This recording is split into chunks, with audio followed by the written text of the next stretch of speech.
Let us continue our discussion on factoring perfect square trinomials.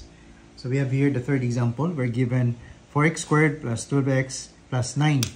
So as what we have done in the first two examples, we need to rewrite this first two terms and express 4 in terms of a power 2. So 4 can be written as 2 squared. Then just copy x squared. Then plus, copy the middle term, 12x. Then plus the third term, express that as a power of 2. So that is equivalent to 3 squared. 3 squared is 3 times 3, which is equal to 9. So they're just the same. And then combined. So let's combine this from the laws of exponents. So this is the base of the power 2. This is the base of the power 2. So you can combine the two bases.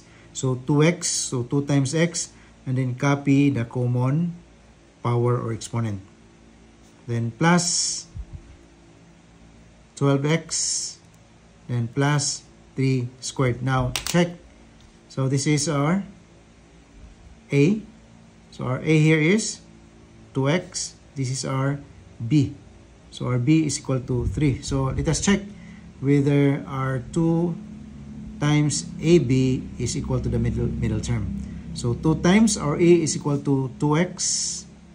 Then our B is equal to 3. So equal to.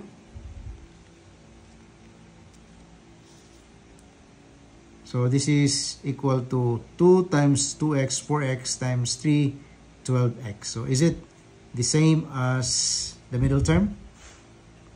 Yes, exactly the same, or this one.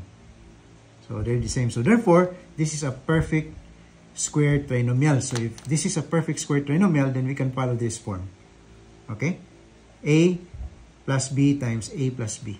Quantity A plus B times quantity A plus B. So therefore, the factors are A, where A is 2x, plus B, our B is equal to 3, times quantity 2x plus 3. Or this is the same as 2x plus 3 and then squared. So these are the factors, and this could be your answer, or your answer could be this one.